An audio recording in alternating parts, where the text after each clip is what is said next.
It's that time again. I've had a complaint from my son in North Carolina.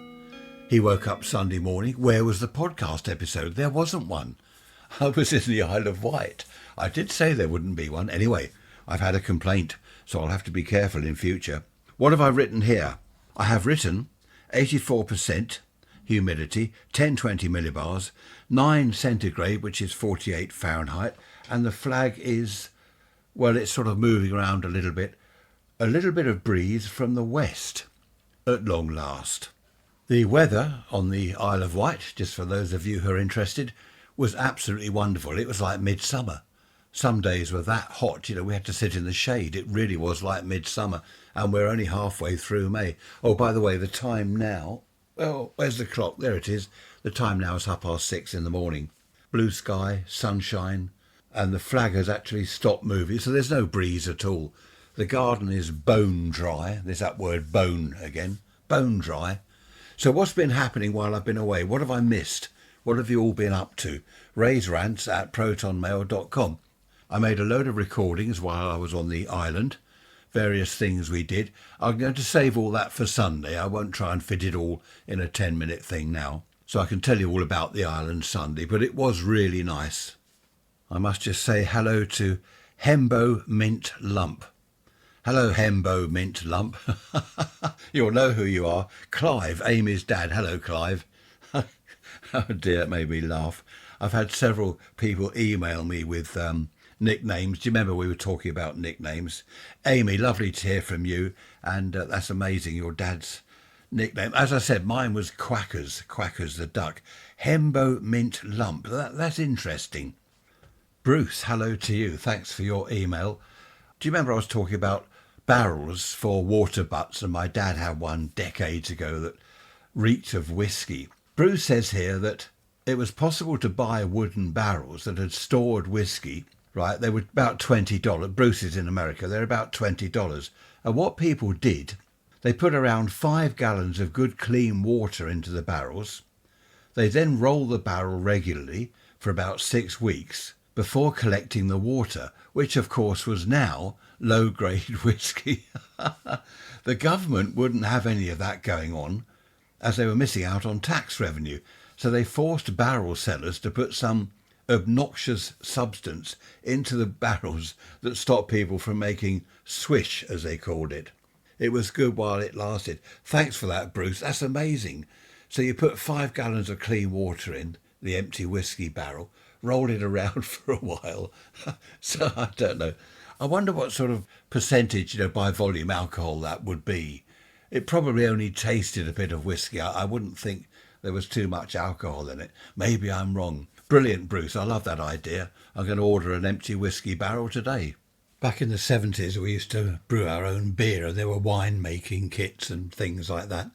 I brewed some beer in some bottles.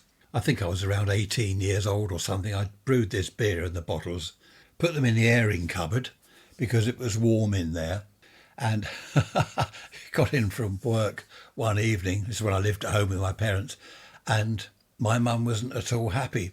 Several of the bottles had exploded, and the beer, the stinking beer, was all over her clean washing that she'd ironed and piled up nicely in the airing cupboard. So I was in trouble. But the story I was going to tell you is a friend of mine, back then in those days, he decided to distill some, I don't know whether it was vodka, gin, I don't know what it was. I think it was just sort of neat alcohol. What's that they have? Oh, firewater, isn't it, in Greece? Firewater or something like aniseed stuff. I forget what they call it. That's disgusting. Blow your head off. Anyway, he set up this still in his shed. Copper pipes everywhere. He did it all properly, he knew what he was doing. He was into chemistry and stuff. And he made this clear liquid. And it was dreadful. I don't know what it was supposed to be. It wasn't anything pleasant at all. I don't like spirits anyway. I don't like whiskey, gin, vodka. I don't like any of them. But I did try this. I put some in a glass of orange, just a little bit in a glass of orange. And it was, it was awful. It's a wonder it didn't kill us. So I think he tipped it down the drain in the end. Probably cleared out the sewer. Totally illegal, of course. You're not allowed to make your own still and stuff, are you? There was another thing we used to do, was get a marrow. Have you heard of this? You know what a marrow is, a big marrow thing. You drill out the centre and almost down to the bottom and fill it with brown sugar. Then with a knitting needle, make a hole in the bottom and hang it over a glass. Liquid pours out of it. And what's that liquid meant to be? Is it, I don't know what it's meant to be, rum or something. I think it's rum. I've tried that in the past, again in my teens, and it was disgusting. So I gave up on all that. The Greek drink is ouzo, isn't it? Is that right? The aniseed stuff, ouzo. It's disgusting. It's like, is it aniseed? I used to call it firewater. I've tried it when I was in Greece. I just called it firewater. I think they did as well. It was, I don't know. It's not a good idea having that sort of thing, is it? I did have, someone gave me many years ago, a bottle of neat alcohol, just this clear liquid. And you meant to, I don't know what you meant to do with it. Anyway, let's not talk about that anymore.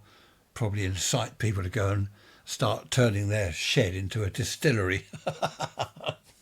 Happy days indeed. Funny all the things we can look back on, isn't it? I was talking to someone the other day about, well, they were talking to me actually about your brain and all the information stored in your brain. And I said to this lady I was chatting to, if I mention your daughter, her first day at school, all the memories come flooding back. And she said, you're right, I can picture her in her school uniform, 5 years old, going off to her first day at school. And I said, this is all in your brain. How does it work? Our brains must be somewhat like a computer, I suppose. I don't know. Also talking to North Carolina's son about AI. None of us will have a job. I won't have a job talking to you. Well, I say it's not a job anyway. But I won't be able to talk to you anymore because you'll be listening to some AI person talking about far more interesting things than I ever can. But they won't have memories. Well, I don't know. Perhaps they will. Anyway, I said what we could do with, these AI type robots, we need a prime minister, an AI prime minister. Might have a bit of sense, might talk a bit of sense, do some sensible things for a change. There you go. AI, won't go into that because we're going to get bogged down for the next few hours talking about it. I do enjoy our holidays, but isn't it lovely to get home? I'm sitting here now, where are we? Tuesday, I think. Yeah, we got back Monday. Sitting here in my high-tech air-conditioned studio. Okay, my terrible mess of a radio room. And I've had the radios on and tuning around, listening on shortwave, talking to nerds, fellow nerds, and it's great. I love it. I missed all that. When I was away, I said to Trish, my radios will be missing me. There we are, all good fun, isn't it? Oh, I must say hello to Doreen. I've said hello to Amy and Clive. Doreen in Seattle, hello to you. Hope everything's good with you. Hope you're having a nice summer. Is it summer? Yes, of course it is in Seattle. It's Rob. Down under in Australia. Hello, Rob. Down there in Australia. You've got your winter coming. Do you know, I've been saying this for, how long have I been doing the podcast? 6 years. Rob will know this. I've been saying it for 6 years. As soon as our spring's here, you're going to be cold down there soon. Mind you, as I always say, winter in Australia is probably about as hot as our summer. Happy days. But we have had some amazing weather, haven't we? Absolutely amazing weather. I think it's meant to rain tomorrow, Wednesday. Of course, we've got the bank holiday weekend coming up. So people have got, is it Friday and Monday or just Monday off? And of course, the forecast is rain. Well, it's got to rain, hasn't it? British bank holiday. If there's no rain, it's not a proper bank holiday, is it? A lot of the older people these days, I hear them saying, have you seen the children going to school pouring with rain and the boys have only got a shirt on? The girls don't even wear a coat or anything. They must be soaking wet when they get to school. They've got to sit in wet clothes all day. Well, I was thinking back the other day. We were the same. I remember my mother saying, you can't go out like that. It's raining. You've only got a shirt on. And I remember thinking, well, that's all right. It's only water. It won't hurt you. Why is it people say, especially in these films, these old films, someone gets wet. They're walking home. They get into the house. They're soaking wet. And someone will say, you'll catch your death of cold. And they're sneezing. Oh dear, I've got a cold, dreadful cold. All they've done is walk back from somewhere and get wet in the rain. You don't get a cold, do you, by getting out wet? I mean, what's the point? Some of these films make you laugh, these old. I like the black and white films. I do love the old films. But have you seen the way they drive? There's someone sitting at the steering wheel And if he was actually driving a car, it would be swerving left, right, left, right, left, right. They move the wheel back and forward about a foot each way. Who drives like that apart from an idiot? Why do they do that in old films? You would think the director or someone would say, hang on a minute, no, don't move the wheel like that. It looks ridiculous. But no, they don't, do they?